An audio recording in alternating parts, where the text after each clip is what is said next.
ಮೊದಲಿಗೆ ಭೂಮಿ ಸಾಹೇಬ್ರೆ ಕೂತ್ಕೊಳ್ಳಿ. ಯಾಕೆ ಹೇಳ್ತಿದ್ದೀನಲ್ಲ ಕೂತ್ಕೊಳ್ಳಿ ಅಂತ. ಕೂತ್ಕೊಳ್ಳಿ. ನೀನು ಹೇಳಿದ ತಕ್ಷಣ ಕೂತ್ಕೊಂಡು ಬಿಡಬೇಕಾ? ಏನು? ಥ್ಯಾಂಕ್ಸ್. ಓಕೆ. ಕೈ ತುಂಬ ನೋಯ್ತಾ ಇದೆಯಾ? ಗೊತ್ತಿಲ್ಲ. ಸರಿ ಆಯಿತು, ನೀವು ಇಲ್ಲೇ ಕೂತಿರಿ, ನಾನು ಬರ್ತೀನಿ. ನನಗೆ ಇಲ್ಲಿ ಕೂತ್ಕೊಳ್ಳೋದಕ್ಕೆಲ್ಲ ಆಗಲ್ಲ, ನಾನು ಹೋಗ್ತೀನಿ. ಕೂತ್ಕೊಳ್ಳಿ ಅಂದರೆ ಕೂತ್ಕೋಬೇಕು, ಕೂತ್ಕೊಂಡಿಲ್ಲ ಅಂದರೆ ನಿಮ್ಮ ತಾಯಿ ಮೇಲೆ ಆಣೆ. ಕೂತ್ಕೊಳ್ಳಿ. ನೋಡು, ಪೊಲೀಸ್ ಅಂದಮೇಲೆ ಒದೆ ಕೊಡೋದು ಒದೆ ತಿನ್ನೋದು ಎಲ್ಲ ಕಾಮನ್. ಸ್ವಲ್ಪ ದಿನ ಆದರೆ ಎಲ್ಲ ಸರಿ ಹೋಗುತ್ತೆ. ಆಗ ಸತ್ಯನ, ಇದು ಗಂಡ ಹೆಂಡತಿ ಸಂಬಂಧ ಅಂದರೆ ಹೆಂಡತಿಗೆ ಒಂಚೂರು ಏನೇ ಆದರೂ ಸಾಕು, ಗಂಡನಾದವನು ಹಾರಾಡಿ ಹೋರಾಡಿ ತನ್ನ ಪ್ರಾಣನಾದರೂ ಕೊಟ್ಬಿಡ್ತಾನೆ. ಅದೇ ಗಂಡನಿಗೆ ಏನಾದರೂ ಆದರೆ ಸಾಕು, ಹೆಂಡತಿ ಹೀಗೆ ಗೊಳೋ ಅಂತ ಕಣ್ಣೀರು ಹಾಕ್ತಾಳೆ, ಆರೈಕೆ ಮಾಡ್ತಾಳೆ, ಮೊಲಾಮ್ ಹಚ್ತಾಳೆ. ಇದೇ ಅಲ್ವಾ ಪರಿಶುದ್ಧ ಬಾಂಧವ್ಯ ಅಂದರೆ? ಆಗ ಶ್ರವಣ್, ಅರೆ ಇದೇನು ಭೂಮಿ, ಅಪ್ಲಿಕೇಶನ್ ಖಾಲಿ ಹಾಗೆ ಬಿಟ್ಟಿದೆಯಲ್ಲ, ಫಿಲ್ ಮಾಡಲ್ವಾ? ಬರೆಯೋಣ ಅಂತಲೇ ಇದ್ದೆ, ಅಷ್ಟರಲ್ಲಿ ಸತ್ಯನ ಹೇಳಿದ್ರು ನೀವು ಕರೀತಾ ಇದ್ದೀರಾ ಅಂತ, ಅದಕ್ಕೆ ಬಂದ್ಬಿಟ್ಟೆ. ಸರಿ ಬಿಡು, ನಚ್ಚಿ ಒಂದು ಪ್ಯಾಡು ಪೆನ್ನು ತೊಗೊಂಡು ಬಾ. ಭೂಮಿ, ಎಲ್ಲ ಕರೆಕ್ಟಾಗಿ ಓದಿ ಫಿಲ್ ಮಾಡಬೇಕು. ಆಮೇಲೆ ಹೆಸರು ಕಾಲಮಲ್ಲಿ ಆಧಾರ್ ಕಾರ್ಡಲ್ಲಿ ಏನು ಹೆಸರಿದೆಯೋ ಅದನ್ನೇ ಬರಿಬೇಕು. ಬರಿ. ಆಗ ಭೂಮಿ, ಅಭ್ಯರ್ಥಿಯ ಹೆಸರು ಭೂಮಿ, ಅಭ್ಯರ್ಥಿಯ ತಂದೆ ಅಥವಾ ಗಂಡ. ನಾನು ನನ್ನ ಅಪ್ಪನ ಹೆಸರೇ ಬರೆದ್ಬಿಡ್ತೀನಿ. ಆಗ ಸಂಗೀತ, ಒಂದು ನಿಮಿಷ ಇರು. ಅಲ್ಲ ಭೂಮಿ, ನನ್ನ ಮಗ ಗುಂಡ್ಕಲ್ಲಿನ ಥರ ನಿನಗೆ ತಾಳಿ ಕಟ್ಟಿದವನು ಎದುರುಗಡೆನೇ ನಿಂತಿದ್ದಾನೆ, ಅಂಥದ್ರಲ್ಲಿ ನನ್ನ ಮಗನ ಹೆಸರು ಬರೆಯದೆ ನಿಮ್ಮ ತಂದೆ ಹೆಸರು ಬರೆಯೋದಕ್ಕೆ ಹೊರಟಿದ್ದಿಲ್ಲ. ಆಗ ಅಂಜು, ಅತ್ತೆ ಗಂಡ ಅನ್ನೋದಕ್ಕೆ ಪ್ರೂಫ್ ಬೇಕು ಅಲ್ವಾ? ಆಗ ರಾಮ್, ಸ್ವೀಟ್, ಅದಕ್ಕೆ ಯಾಕೆ ಬೇಕಮ್ಮ ಪ್ರೂಫು? ಭೂಮಿ ಅಜಿತನ ಹೆಂಡತಿ ಅಂತ ಇಡೀ ಪ್ರಪಂಚಕ್ಕೆ ಗೊತ್ತಿದೆ, ಮತ್ತಿನ್ನೇನು? ಆಗ ದೇವಯಾನಿ, ಅದು ಗೊತ್ತಿದೆ ರಾಮಣ್ಣ, ಆದರೆ ಸರ್ಕಾರದವರು ಕೇಳೋದು Aadhaar card, fan card, ID card, ಈ ರೀತಿ ಏನಾದರೂ ಒಂದು ಪ್ರೂಫಿಗೆ ಅಂತ. ಅದನ್ನೇ ಅವಳು ಹೇಳ್ತಾ ಇರೋದು. ಆಗ ಸತ್ಯನ, ತುಂಬ ಧನ್ಯವಾದಗಳು ಅಂಜು, ಅಜಿತ್ ಮೇಲೆ ಭೂಮಿ ಮೇಲೆ ನಿನಗಿರೋ ಅಕ್ಕರಿಗೆ ಖುಷಿ ಆಯಿತು. ದೇವಯಾನಿ ಅಕ್ಕ ಅವರ ಮದುವೆ ದಿನಾನೇ ಅದನ್ನು ಕೂಡ ರಿಜಿಸ್ಟರ್ ಮಾಡಿಸಿ ಆಯಿತು. ಅಷ್ಟೇ ಅಲ್ಲ, ಆ ಮದುವೆ ಪ್ರಮಾಣ ಪತ್ರ ತೋರಿಸಿದರೆ ಸಾಕು, ಸರ್ಕಾರ ಏನು ಭಗವಂತ ಕೂಡ ಒಪ್ಕೋತಾನೆ. ಓ ಹೌದಾ? ಆಗ ಸಂಗೀತ, ಮತ್ತೆ ಇನ್ನೇನು, ನನ್ನ ಮಗನ ಹೆಸರನ್ನೇ ಬರಿ. ಆಗ ಅಜ್ಜಿ, ಅವಳು ಕಾನ್ಸ್ಟೇಬಲ್ ಆಗಬೇಕು ಅಂತ ಅವರಪ್ಪನ ಕನಸು ಇತ್ತು, ಅದಕ್ಕೆ ವೀರಣ್ಣನ ಹೆಸರು ಬರಿಬೇಕು ಅಂತ ಇದ್ದಾಳೆ.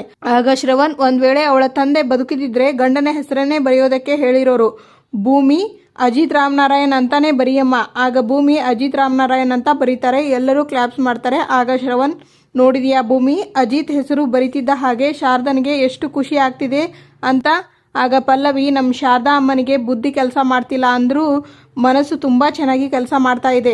ಆಗ ರಾಮ್, ಅದನ್ನೇ ತಾನೇ ಫೀಲಿಂಗ್ಸ್ ಅನ್ನೋದು. ಆಗ ನಚ್ಚಿ, ನೋಡ್ರಪ್ಪ, ನಮ್ಮ ಅಣ್ಣ ಅತ್ತೆಗೆ ಪ್ರೀತಿ ಬರೀ ನಮ್ಮನ್ನಲ್ಲ, ನಮ್ಮ ಶಾರದಾ ಅತ್ತೆನೂ ಟಚ್ ಮಾಡಿಬಿಟ್ಟಿದೆ. ಆಗ ಶ್ರವಣ್, ಭೂಮಿ, ನಾಳೆ ಬೆಳಗ್ಗೆಯಿಂದನೇ ನಿನಗೆ ಫಿಸಿಕಲ್ ಟ್ರೈನಿಂಗ್ ಶುರುವಾಗುತ್ತೆ, ರೆಡಿ ಇರು. ಟೋಟಲ್ ಆಗಿ 3 ಸ್ಟೇಜಸ್ ಪರೀಕ್ಷೆ ಇರುತ್ತೆ, 3 ಹಂತದ ಪರೀಕ್ಷೆ. ಅದಷ್ಟಕ್ಕೂ ನೀನು ಪ್ರಿಪೇರ್ ಆಗಬೇಕು. ಅಜಿತಾ, ಯಾವುದಕ್ಕೂ ಅದು ಹೇಗೆ ಹೇಗೆ ಇರುತ್ತೆ ಅಂತ ನೀನೇ ಸ್ವಲ್ಪ ಡೀಟೇಲ್ ಆಗಿ ಎಕ್ಸ್ಪ್ಲೇನ್ ಮಾಡು. ಆಗ ಅಜಿತ್, ಶೋರ್ ಮಾವ, ಈ ಕಾನ್ಸ್ಟೇಬಲ್ ಎಕ್ಸಾಮ್ನ ಪಾಸ್ ಆಗೋದು ಅಷ್ಟು ಈಸಿ ಇರಲ್ಲ, ಯಾಕಂದರೆ ರಾಜ್ಯದ ಮೂಲೆ ಮೂಲೆಗಳಿಂದ ಜನಗಳು ಬಂದಿರ್ತಾರೆ, ಆ ಎಕ್ಸಾಮ್ನ ಪಾಸ್ ಆಗಬೇಕು ಅಂತ ಹೇಳಿಬಿಟ್ಟು. ಅಷ್ಟು ಜನಗಳ ಮಧ್ಯೆ ನಾವು ಪಾಸ್ ಆಗಬೇಕು ಅಂದರೆ ನಾವು ಅವರೆಲ್ಲರಿಗಿಂತ ಮುಂದೆ ಇರಬೇಕು. ಆ್ಯಂಡ್ ಮುಖ್ಯವಾಗಿ ಜನರಲ್ ನಾಲೆಜ್ ಅಂದರೆ ಇದರಲ್ಲಿ ಮೇನಾಗಿ ಕವರ್ ಆಗುವಂಥದ್ದು ಇಂಡಿಯನ್ ಹಿಸ್ಟ್ರಿ, ಸಂವಿಧಾನ ಮತ್ತು ಜನರಲ್ ಸೈನ್ಸ್. ಈ ವಿಚಾರಗಳ ಬಗ್ಗೆ ಮಲ್ಟಿಪಲ್ ಚಾಯ್ಸ್ ಇರುತ್ತೆ, ಅದನ್ನು ಟಿಕ್ ಹಾಕ್ಕೊಂಡು ಹೋಗಬೇಕು. ಆ್ಯಂಡ್ ಎರಡನೇದು ಫಿಸಿಕಲ್ ಟೆಸ್ಟ್ ಮತ್ತು ಎಂಡ್ಯೂರೆನ್ಸ್. ಇದರಲ್ಲಿ ಪಾಸ್ ಆಗೋದು ಟೀ ಅಂಗಡಿ ಮುಂದೆ ನಿಂತ್ಕೊಂಡು ಕಾಫಿ ಟೀ ಮಾಡುವಷ್ಟು ಈಸಿ ಅಲ್ಲ. ಇದನ್ನು ಪಾಸ್ ಆಗಬೇಕು ಅಂದರೆ ತಿಂಗಳಾನ್ಗಟ್ಲೆ ಕಷ್ಟಪಟ್ಟು ಅದನ್ನು ಸಾಧಿಸಿರಬೇಕು. ಫಾರ್ ಎಕ್ಸಾಂಪಲ್ 800 ಮೀಟರ್ಸ್ ಸ್ಪ್ಲೆಂಟ್ ಅಂದರೆ ಇಷ್ಟು ಸೆಕೆಂಡಲ್ಲಿ 800 ಮೀಟರ್ಸ್ನ ರನ್ ಮಾಡಬೇಕು ಅಂತ ಕಂಡೀಷನ್ ಇರುತ್ತೆ. ಅದನ್ನು ಲಕ್ಷಾಂತರ ಜನಗಳಲ್ಲಿ ಪಾಸ್ ಮಾಡೋರೇ ತುಂಬ ಕಡಿಮೆ ಜನ, ಅದರಲ್ಲಿ ಇವಳು ಒಬ್ಬಳು ಆಗಿರಬೇಕು. ಇನ್ನು ಹೈಟು ವೇಟು ಎಲ್ಲ ಚೆಕ್ ಮಾಡ್ತಾರೆ, ಅದಕ್ಕೆ ನಾವು ಕರೆಕ್ಟಾಗಿ ಫಿಟ್ನೆಸ್ ಮೇಂಟೈನ್ ಮಾಡಿರಬೇಕು. ಇದೆಲ್ಲ ಆದಮೇಲೆ ಒಂದು ಹೆಲ್ತ್ ಚೆಕಪ್ ಇರುತ್ತೆ, ಮೇನ್ಲಿ ಐ ಶಾರ್ಪ್ ಆಗಿರಬೇಕು. ಸೊ ವಿಸಿನ್ ಟೆಸ್ಟ್ ಮಾಡ್ತಾರೆ, ಅದರಲ್ಲಿ ಕ್ಲಿಯರೆನ್ಸ್ ತಗೊಂತು ಅಂತ ಹೇಳಿದರೆ ಆಲ್ಮೋಸ್ಟ್ ಆಲ್ ಕಾನ್ಸ್ಟೇಬಲ್ ಆದಾಗೆ. ಬಟ್ ಇಲ್ಲಿವರೆಗೂ ಬರಬೇಕು ಅಂತ ಹೇಳಿದರೆ ಸಾಮಾನ್ಯ ಅಲ್ವೇ ಅಲ್ಲ, ತುಂಬ ಕಷ್ಟ ಬೀಳಬೇಕು. ಅದು ಅಡುಗೆ ಮನೆಯಲ್ಲಿ ತರಕಾರಿ ಹೆಚ್ಚುವಷ್ಟು ಈಸಿ ಅಲ್ಲ. ಲೋ ಎಕ್ಸ್ಪ್ಲೇನ್ ಮಾಡು ಅಂದರೆ ಹೆದರಿಸ್ತಾ ಇದೆಯಲ್ಲೋ ಅವಳನ್ನು ನೀನು.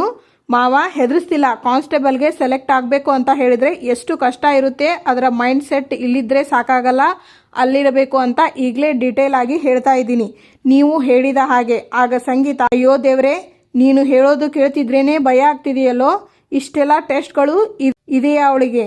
ಹೌದು ಅಮ್ಮ, ಈಗ ಹೇಳ್ತಾ ಇರೋದು ತುಂಬ ಕಡಿಮೆ. ಅಲ್ಲಿಗೆ ಹೋದಾಗಲೇ ಗೊತ್ತಾಗೋದು ಅದನ್ನು ಪಾಸ್ ಮಾಡೋದಕ್ಕೆ ಎಷ್ಟು ಕಷ್ಟ ಇದೆ ಅಂತ ಹೇಳಿಬಿಟ್ಟು. ಕಾನ್ಸ್ಟೇಬಲ್ ಆಗಬೇಕು ಅಂತ ಹೇಳಿದರೆ ಈಗಲಿಂದಾನೇ ತುಂಬ ಅಂದರೆ ತುಂಬ ಕಷ್ಟ ಬೀಳಬೇಕು. ನನಗೂ ಚೆನ್ನಾಗಿ ಗೊತ್ತು ಸಾಹೇಬ್ರೆ. ನಾನು ಇದನ್ನು ಅರ್ಧಕ್ಕೆ ಕೈ ಬಿಡಲ್ಲ, ಸಾಧಿಸಿ ತೋರಿಸ್ತೀನಿ. ದೇವ್ರೆ, ನಾನು ಕಾನ್ಸ್ಟೇಬಲ್ ಆಗಬೇಕು ಅಂತ ಪ್ರತಿ ಸಲ ಪ್ರಯತ್ನ ಪಟ್ಟಾಗಲೂ ನಾನು ಎಡುತ್ತಿರೋದು ಫಿಸಿಕಲ್ ಟೆಸ್ಟ್ನಲ್ಲಿ. ನನಗೆ ಗುಂಡಿನ ಶಬ್ದ ಯಾಕೆ ಕಾಡ್ತಿದೆ ಅಂತ ನನಗೆ ಗೊತ್ತಾಗ್ತಿಲ್ಲ. ಈ ಸಲ ನಾನು ಅದನ್ನು ಮೀರಿ ಗೆಲ್ಲಬೇಕು. ನಮ್ಮಪ್ಪನ ಆಸೆ ಪ್ರಕಾರ ನಾನು ಕಾನ್ಸ್ಟೇಬಲ್ ಆಗಲೇಬೇಕು. ಆ ರೀತಿ ನೀನು ಆಶೀರ್ವಾದ ಮಾಡಮ್ಮ. ಈ ನಮ್ಮ ನಾಟಕದ ಮದುವೆಗೂ ಯಾವುದೋ ಒಂದು ರೂಪದಲ್ಲಿ ಬಂದು ಒಂದು ಮುಕ್ತಿ ಹಾಡಿ ಬಿಡಮ್ಮ. ಆಗ ಕೇಶವ, ಏನಮ್ಮ ಇವರು ಹಗಲು ಹೊತ್ತಲ್ಲಿ ಬಾಗಿಲು ಹಾಕ್ಕೊಂಡವ್ರೆ? ಆಗ ನಿಂಗವಜ್ಜಿ, ನಮ್ಮ ಹಳ್ಳಿ ಏನೋ ಇದು, ಹಳ್ಳಿಯಲ್ಲಿ ಆದರೆ ರಾತ್ರಿ ಹೊತ್ತು ಮಾತ್ರ ಬಾಗಿಲು ಹಾಕ್ತೀವಿ, ಇಲ್ಲಿ ಹಗಲಾದ್ರೇನು ರಾತ್ರಿ ಆದ್ರೇನು ಬಾಗಿಲು ಮಾತ್ರ ಚೆಡ್ದಿರ್ತಾರೆ. ಇದೇನಮ್ಮ ಇಷ್ಟೊತ್ತಾದರೂ ಬಾಗಿಲು ತೆಗಿಲೇ ಇಲ್ಲ? ಅಯ್ಯೋ ಹಾಗೆ ಕಣಪ್ಪ, ಮನೆ ದೊಡ್ಡದಾದಷ್ಟು ಜನ ದೂರ ದೂರ ಆಗಿರ್ತಾರೆ. ಅವರವರ ರೂಮಲ್ಲಿ ಅವರವರು ಇರ್ತಾರೆ. ಒಬ್ಬರ ಮುಖ ನೋಡೋದು ಯಾವತ್ತೋ ಏನೋ, ಯಾರಿಗೆ ಗೊತ್ತು? ಏನೋ ಅಕಸ್ಮಾತ್ ಹೊರಗಡೆ ಹೋಗಬೇಕಾದ್ರೆ ಏನೋ, ಊಟ ಮಾಡಬೇಕಾದ್ರೆ ಏನೋ ಒಬ್ಬರಿಗೊಬ್ಬರು ಎದುರು ಬದ್ರು ಆದರೆ ಆವಾಗ ಹಾಯ್ ಬಾಯ್, ಇಲ್ಲ ಅಂದರೆ ಅದೂ ಇಲ್ಲ. ಹೌದಾ, ಇಷ್ಟೊಂದು ಮುಂದುವರೆದು ಬಿಟ್ಟೈತಾ? ಅಯ್ಯೋ, ಇದು ಆಗಿ ಯಾವುದೋ ಕಾಲ ಆಯಿತು. ನೀನು ಸ್ವಲ್ಪ ಅಪ್ಡೇಟ್ ಆಗು. ಆಗ ಭೂಮಿ, ಅಜ್ಜಿ, ಏನಜ್ಜಿ ನೀವು ಇಲ್ಲಿ ಅಂದರೆ ಸಡನ್ ಆಗಿ ಬಂದ್ಬಿಟ್ಟಿದ್ದೀರಾ? ಹೇಗಿದ್ದೀರಾ? ಚೆನ್ನಾಗಿದ್ದೀರಾ? ಅಯ್ಯೋ ಎಷ್ಟು ಚೆನ್ನಾಗಿ ಕಾಣಿಸ್ತಾ ಇದ್ದೀರಾ ಮಾವ, ಚಿಕ್ಕ ಮಾವ, ಹೇಗಿದ್ದೀರಾ? ಚೆನ್ನಾಗಿದ್ದೀರಾ? ಅದೇನು ನೀವು ಸಡನ್ ಆಗಿ ಇಲ್ಲಿ? ಅದೆಲ್ಲ ಇರಲಿ, ನನಗೆ ಆಶೀರ್ವಾದ ಮಾಡಿ, ಒಳ್ಳೆಯದಾಗಲಿ. ಹೌದು, ನನ್ನನ್ನು ನೋಡಿದ ತಕ್ಷಣ ಯಾಕೆ ಮುಖನ ಆ ಕಡೆ ತಿರುಗಿಸ್ಕೊಂಡ್ಬಿಟ್ಟೆ? ಅದು ಅಜ್ಜಿ, ನೀವು ಸಡನ್ ಆಗಿ ಪ್ರತ್ಯಕ್ಷ ಆಗಿಬಿಟ್ರಲ್ಲ, ಅದು ಕನಸೋ ನನ್ಸೋ ಅಂತ ನನಗೆ ಒಂದು ಗೊತ್ತಾಗಲಿಲ್ಲ ಅಜ್ಜಿ. ಅದಕ್ಕೆ ಆ ಕಡೆ ತಿರ್ಕೊಂಡು ನನಗೆ ಚೂಟ್ಕೊಂಡು ಓ ಇದು ನನ್ಸೆ ಅಂತ ಗೊತ್ತಾದ ಮೇಲೆ ನಿಮ್ಮ ಕಡೆ ತಿರುಗಿದೆ ಅಷ್ಟೇ. ಓಹೋ ಹಾಗಾ? ಅಯ್ಯೋ ಅದು ಸರಿ. ಏನೇ ಇದು ನಿನ್ನ ಅವತಾರ? ಅಲ್ಲ, ನಮ್ಮ ಹಳ್ಳಿಗೆ ಬಂದಾಗ ಕುಂಟೆಪಿಲ್ಲೆ ಆಡ್ತಾ ಇದ್ದ ಹುಡುಗಿ ಥರ ಇದ್ದವಳು ಈಗ 4 ಮಕ್ಕಳ ತಾಯಿ ಥರ ಇದೆಯಲ್ಲೇ? ಅದು ಅಜ್ಜಿ, ನಿಮ್ಮ ಹಳ್ಳಿಗೆ ಬಂದಿದ್ನಲ್ಲ, ನಾನು ಅವತ್ತು ಸೀರೆ ಉಟ್ಕೊಂಡಿದ್ದವಳು. ಸೀರೆನೇ ಉಡೋಕೆ ಆಗಿಲ್ಲ ಅಜ್ಜಿ. ಇವತ್ತು ಯಾಕೋ ಬೆಳಗ್ಗೆನೇ ನನಗೆ ಸೀರೆ ಉಡಬೇಕು ಅಂತ ಅನಿಸ್ಬಿಡ್ತಾ, ಅದಕ್ಕೆ ಸೀರೆ ಉಟ್ಕೊಂಡ್ಬಿಟ್ಟೆ ಅಷ್ಟೇ. ಏನೋಮ್ಮ ನೀವೆಲ್ಲ ಪೇಟೆಯವರು ಕ್ಷಣಚಿತ್ತ ಕ್ಷಣಪಿತ್ತ ಅಂತ ಅದು ಏನೇನು ಆಡ್ತಿರೋ ಏನೋ ಆ ದೇವರಿಗೆ ಗೊತ್ತು. ಅಮ್ಮ ನೀನೇ ಹೇಳಿದೆ ಅಲ್ವಾ, ಈಗ ಕಾಲ ಬದಲಾಗಿದೆ ಅಂತ. ಈಗಿನ ಹೆಣ್ಮಕ್ಳು ಯಾರು ಮದುವೆ ಆಗಿಲ್ಲ ಅಂತ ಕಂಡು ಹಿಡಿಯುವುದೇ ಕಷ್ಟ ಆಗಿಬಿಟ್ಟಿದೆ ಅಲ್ವಾ ಚಿಕ್ಕ ಮಾವ? ಅದ್ಯಾವುದೋ ಫೋನಲ್ಲಿ ನಾನು ನೋಡಿದೆಯಪ್ಪ, ಏನೋ ರೀಲ್ಸ್ ಮಾಡ್ತಾರಲ್ಲ, ಆಗ ನೋಡಿದೆ. ಹೆಣ್ಮಗು ಅಂತ ಕಿರ್ಚ್ಕೊತಾರಲ್ಲ, ಅವ್ರು ಆಡೋದಕ್ಕೂ ಇವರು ಮಾಡೋದಕ್ಕೂ ಸರಿಯಾಗೇ ಇದೆ. ಅದೆಲ್ಲ ಇರಲಿ ಕಣೆ. ಅದೇನೇದು ತಾಳಿ ಸರದ ಥರದ್ದು ಹಾಕ್ಕೊಂಡಿದೀಯಾ? ಬೇರೆ ಯಾವ ಸರನೂ ಸಿಗ್ಲಿಲ್ವಾ? ಅದು ಅಜ್ಜಿ ಸರ ತಾಳಿ ಥರ ಅಂತಿರ್ತಾರೆ. ಅಷ್ಟರಲ್ಲಿ ಅಜಿತ್ ಅವರು ನಿಂಗಿ ಅಂತ ಕೂಗ್ತಾ, ಚಿಕ್ಕಪ್ಪ ಅಯ್ಯೋ ಮಹಾಲಕ್ಷ್ಮಿ ಥರನೇ ಕಾಣಿಸ್ತಾ ಇದೆಯಲ್ಲ, ಹಾಗೆ ಇಂಗ್ಲೀಷ್ ಪಿಕ್ಚರ್ ಹೀರೋಯಿನ್ ಥರನೂ ಕಾಣಿಸ್ತಾ ಇದೆಯಾ? ಒಂದು ಸಾಂಗಿಗೆ ಡ್ಯಾನ್ಸ್ ಆಡ್ಬಿಡೋಣ. ಕಾಸಿನ ಸರ, ಮೂಗುತಿ, ಹಣೆ ಬೊಟ್ಟು, ಅಯ್ಯೋಯ್ಯೋ ಎಷ್ಟು ಚೆನ್ನಾಗಿ ಇದೆಯಾ. ಎಲ್ಲಿ ಹೀಗೆ ತಿರುಗಿ ಡ್ಯಾನ್ಸ್ ಮಾಡು.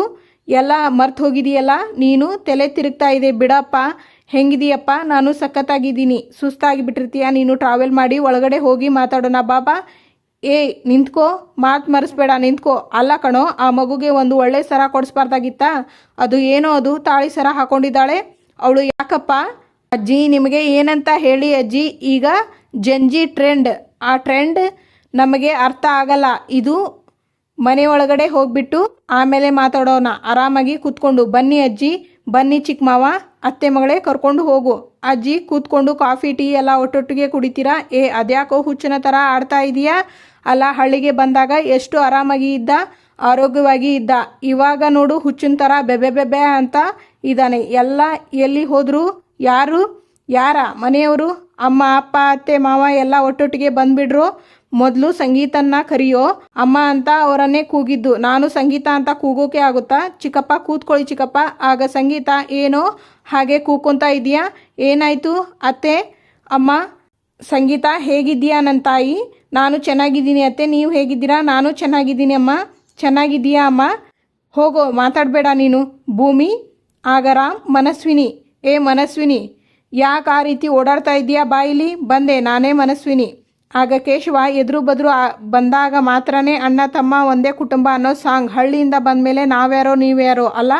ಆಗ ಅಜ್ಜಿ, ಅಯ್ಯೋ ಪೇಟೆಯವರು ಅಂದರೆ ಹಾಗೆ ಕಣೋ, ಎಲ್ಲ ನಯವಂಚಕ ನಾಜೂಕನವರು. ಆಗ ಅಜಿತ್, ಅಜ್ಜಿ ಯಾಕೆ ಅಷ್ಟೊಂದು ಹಾರ್ಷ್ ಆಗಿ ಮಾತಾಡ್ತಾ ಇದ್ದೀರಾ? ಈಗ ಅಂಥದ್ದು ಏನಾಗೋಯ್ತು? ಸಡನ್ನಾಗಿ ಈ ಸ್ಪೀಚಲ್ಲಿ ಮಾತಾಡ್ತಾ ಇದ್ದೀರಲ್ಲ, ಹಾಗೆ ತೆಗೆದು ಬಿಟ್ಟ ಅಂದರೆ ಮುಸುಡಿ ಅಂತ ಮೂಲೆಗೆ ತಿರ್ಕೊಂಡು ಬಿಡಬೇಕು. ಏನಾಯಿತು ಅಂತ? ಏನಾಯಿತು? ನಿನ್ನ ತಲೆಗೆ ಕೊಟ್ಟರೆ ನೋಡು, ಅಲ್ವೋ ನನ್ನ ಸೊಸೆಗೆ ಏನಾಯಿತು ಅಂತ ಅವರು ಇವರು ಹೇಳಿ ನಾನು ತಿಳ್ಕೊಬೇಕಾ? ಆಗ ಕೇಶವ, ನಿಮ್ಮ ಅತ್ತಿಗೆಗೆ ಹೀಗೆ ಆಯ್ತಂತೆ ನಿಮಗೆ ಗೊತ್ತಿಲ್ವಾ ಅಂತ ಇಡೀ ಊರಿನ ಜನ ಎಲ್ಲ ಆಡ್ಕೊಂಡು ನಗ್ತಾ ಇದ್ದಾರೆ ನಮ್ಮನ್ನು. ಆಗ ರಾಮ್, ಸಾರಿ ಅಮ್ಮ, ಅದು ಸಂಗೀತನಿಗೆ ಹೀಗಾದ ತಕ್ಷಣ ನಮಗೆ ಯಾರಿಗೂ ಕೈಕಾಲು ಓಡಲಿಲ್ಲ, ತೋಚಲಿಲ್ಲ ಅಮ್ಮ. ನೀನು ಅವಳ ಗಂಡ ಕಣೋ, ನಿನಗೆ ಹಾಗೆ ಆಗೋದು ಸಹಜ. ಆದರೆ ಇಲ್ಲಿ ಇದ್ದಿದ್ದ ದಂಡಪಿಂಡಗಳಿಗೆ ಏನಾಗಿತ್ತು? ಇವತ್ತಿನ ಸಂಚಿಕೆ ಇಲ್ಲಿಗೆ ಮುಕ್ತಾಯವಾಗುತ್ತದೆ. ಮುಂದಿನ ಸಂಚಿಕೆಯಲ್ಲಿ ಆಗ ನಿಂಗವಜ್ಜಿ, ಅಜಿತಾ ಎಲ್ಲರೂ ಬಂದಿದ್ದಾರೆ, ನಿನ್ನ ಹೆಂಡತಿ ಎಲ್ಲೋ? ಹೋಗಪ್ಪ ಅಜಿತಾ, ಹೋಗಿ ನಿನ್ನ ಹೆಂಡತಿನ ಕರ್ಕೊಂಡು ಬಾ ಭೂಮಿನ. ಆಗ ಅಜಿತ್, ನನ್ನ ಹೆಂಡತಿನ ಇವಾಗಲೇ ಆದಷ್ಟು ಬೇಗ ಇದೇ ಕ್ಷಣ ಹೀಗೆ ಹೋಗಿ ಹಾಗೆ ಕರ್ಕೊಂಡು ಬಂದುಬಿಡ್ತೀನಿ. ಹಾಂ, ಈಗ ನಾನು ಯಾರನ್ನ ಕರ್ಕೊಂಡು ಹೋಗ್ಬಿಟ್ಟು ಇವಳು ನನ್ನ ಹೆಂಡತಿ ಭೂಮಿ ಅಂತ ನಿಂಗವಜ್ಜಿ ಮುಂದೆ ನಿಲ್ಲಿಸೋದು? ಆಗ ಭೂಮಿ ನನ್ನನ್ನು. Thank you for watching.